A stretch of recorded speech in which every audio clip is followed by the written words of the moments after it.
un passage à l'acte. Ça suppose quand même, de ce qu'il nous décrit, un certain degré de préparation. C'est ça qui est quand même assez troublant. Non, mais il y a plusieurs points qui sont inquiétants en France.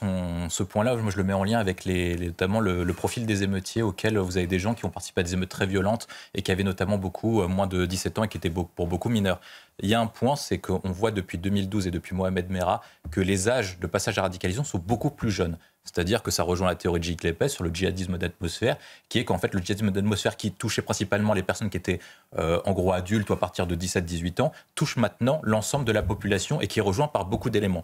Premier point, c'est que la France fait face à un djihadisme d'atmosphère parce qu'en fait, on est empli sur un ensemble de contextes qui poussent des gens à vouloir se radicaliser pour toutes les offenses liées, entre guillemets, à l'islam. Ça peut être les décisions pour interdire le port de l'abaya, les décisions de la justice pour interdire le port du burkini. Et toutes ces décisions considérées comme islamophobes sont vues par certaines personnes comme pouvant entraîner une certaine radicalisation, auquel vous ajoutez une politique étrangère de la France qui est présente pour lutter contre le djihadisme international, notamment au Sahel et également au Moyen-Orient, qui pousse certaines personnes à vouloir agir en se disant la France doit être une des premières à tomber, en raison également du fait que ce soit la fille aînée de l'Église. Et auquel vous ajoutez en fait qu'il y a une idéologie qui est dominante, c'est le totalitarisme islamique, qui est qu'en fait vous avez beaucoup de personnes, notamment qui poussent et qui encouragent ces jeunes à se radicaliser, qui disent la première personne qui attaque l'islam, il faut lui couper la tête. C'est ce qui s'est passé pour Samuel Paty et pour Dominique Bernard. Toutes les personnes qui voudraient critiquer l'islam font face à ce totalitarisme islamique qui interdit de penser contre l'islam, enfin en tout cas contre l'islamisme le plus radical, qui interdit de pouvoir, même ce qu'on appelle le droit de blasphème est interdit également. Et c'est un ensemble de choses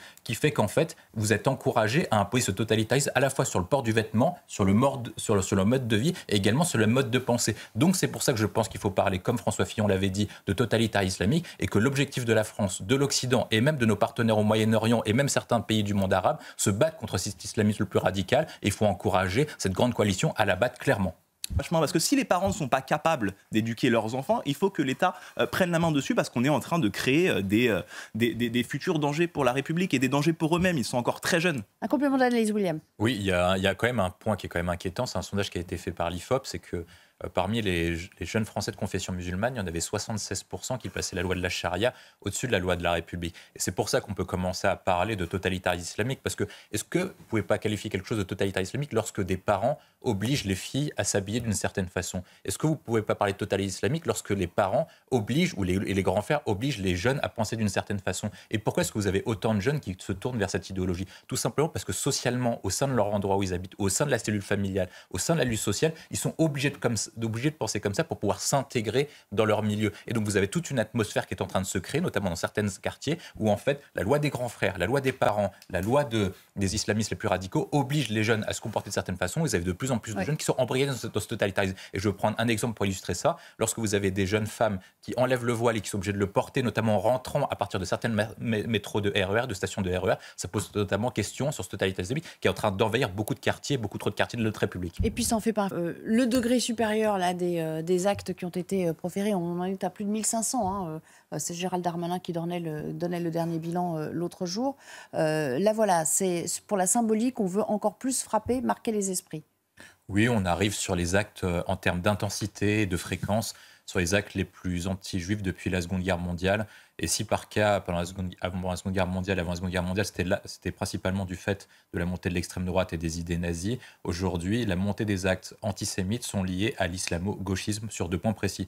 D'une part, parce que l'extrême gauche, par haine du capital, a toujours caricaturé les juifs comme pourfendeurs du grand capital avec les caricatures que l'on connaît. Et le deuxième point, qui est le plus important, qui est le plus en dynamique, c'est que les principaux moteurs de l'antisémitisme en France, c'est l'islamisme, et c'est pas uniquement en France, c'est également dans toute l'Europe et également aux États-Unis. Lorsqu'on regarde les actes, lorsqu'on regarde le livre de Georges Bensoussan sur les territoires perdus de la République, les Juifs ont dû fuir certains quartiers en raison des islamistes et de leurs plus grands fidèles. Et actuellement, vraisemblablement, de ce qu'on entend sur les réseaux sociaux, des commentaires qu'on est visés, je pense, Judith et moi, et vu des noms qui sont ciblés, notamment des bios, on voit bien qu'il y a une montée et un moteur très puissant de l'antisémitisme qui est notamment permis, parce que Mélenchon a ouvert la voie à certains en faisant des discours qui atténuaient, je pense, les crimes et les atrocités du Hamas du 7 octobre, qui ont libéré la parole et qui ont permis de libérer une sorte d'élément déclencheur qui ont pu libérer la parole de certains et les actes de certains.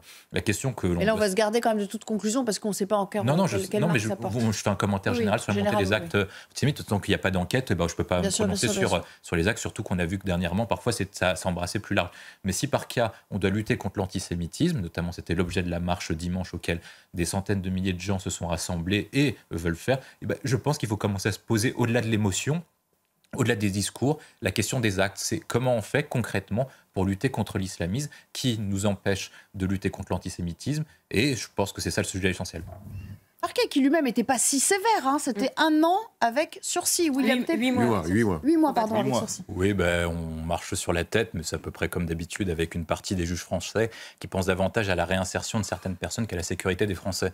Lorsque vous avez C'est normal de les réinsérer, mais là, il y a c'est des normal limites. de les réinsérer, mais il ne faut pas penser davantage à la réinsertion qu'à la sécurité des Français. C'est ce que moi je pense que la penser priorité aux deux. principale. Les deux vont ensemble. Non, la Les deux priorité vont principale, ensemble. c'est la sécurité des gens, parce que lorsque vous avez un mineur qui roule en étant mineur, c'est pas normal. Déjà, il pouvait pas parce qu'il pouvait pas avoir le permis. Le deuxième point, c'est que lorsque vous commencez en étant mineur à pouvoir traîner un policier sur plusieurs mois, se pose la question de sa vision du monde et de ce qui est bien et de ce qui est mal, notamment. Et donc, il y a beaucoup de choses à faire, et je pense que cette personne doit faire davantage de temps en réinsertion, en prison, que davantage en liberté. Parce que si par cas vous laissez une telle personne en liberté, dans combien de temps? Dans 1 an, il y aura des faits similaires. Dans 2 ans, il va aller encore plus loin dans les course. Moi, je tiens quand même à rappeler quelque chose. Lorsque vous allez au tribunal de grande instance, notamment vous faites partie des sections dites criminelles, vous allez sur les peines qui sont prononcées par les juges. Souvent, vous avez des personnes qui font 15, 16, 17, 18 infractions avant d'être condamnées. Est-ce qu'on peut s'en sortir? Est-ce qu'on peut être totalement en sécurité avec autant de profils hautement dangereux en liberté dans notre société? Ce qui est dommage,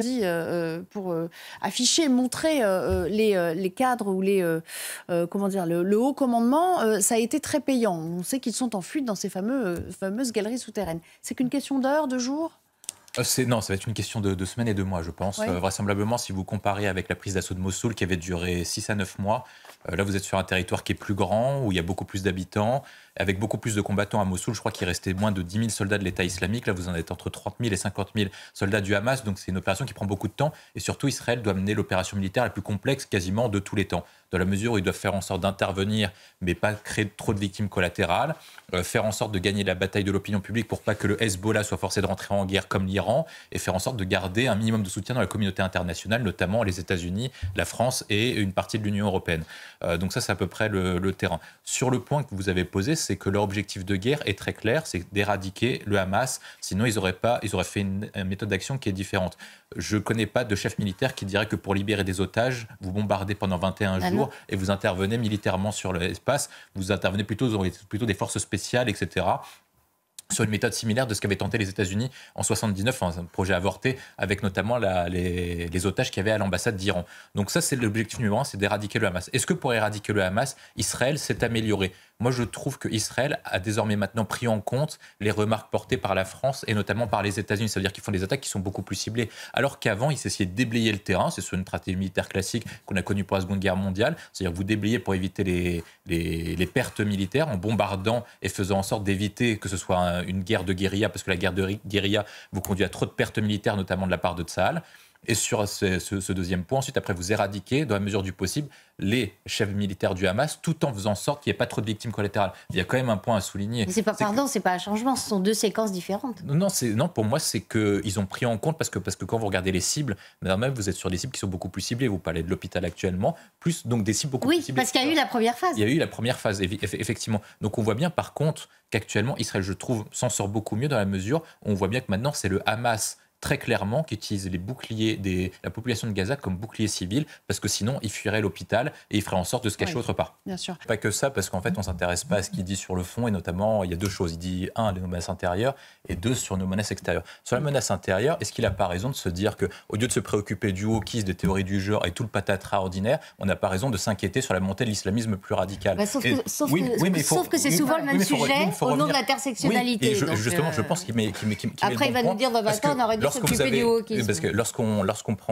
prend les sujets, le véritable problème, c'est qui embrigade les enfants et qui les oblige à penser d'une certaine façon. Qui oblige les jeunes filles à aller sur des principes qui sont contradictoires.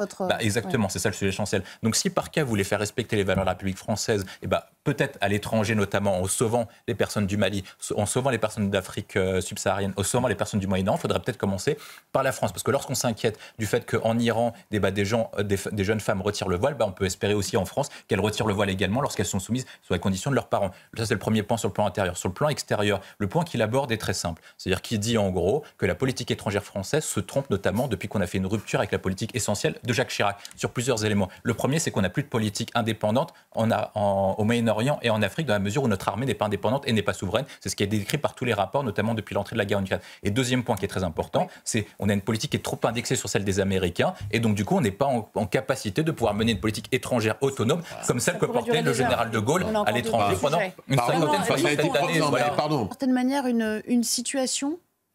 Je pense que c'est compliqué de dire qu'on veut être républicain et dire qu'il n'y a pas qu'un seul peuple de la République française. C'est comme dire que si par cas vous avez deux peuples, pourquoi est-ce qu'on parlerait d'un seul pays? On parlerait d'une seule France. Si par cas on parle de deux peuples, pourquoi est-ce qu'on ne dirait pas il y en a trois, il y en a quatre avec les outre-mer et les différentes disparités qu'on a? Si on dit qu'il y a des disparités, si on dit qu'il y a des fractures, effectivement elles existent. Mais de là à dire qu'il y a deux peuples, un judéo-chrétien, un islamo-gauchiste, c'est comme dire que Éric Zemmour, acte de fait, on assiste à une répartition comme ce qui se passe exactement au Proche-Orient entre Israël et Palestine. Et à ce moment-là, il faudrait couper la France en deux, voire en trois, voire en quatre. Or, quand on veut être président de la République française, qui a été sa prétention il y a à peine un an, c'est de dire qu'on veut présider à la destinée de toute la France, de toute son histoire et de toutes ses particularités, que ce soit les grandes victoires, les grandes défaites, les occupations, et également les grands moments. Je pense que c'est à peu près ça une vision que doit avoir un président de la République. Je pense que le président de la République, c'est de rassembler une destinée, c'est de projeter sur une vision. Je ne suis pas sûr qu'il ait véritablement quitté ses fonctions de commentateur et qu'il soit passé dans le champ de l'action et de celui de responsable politique de haut niveau, voire celui d'homme d'État.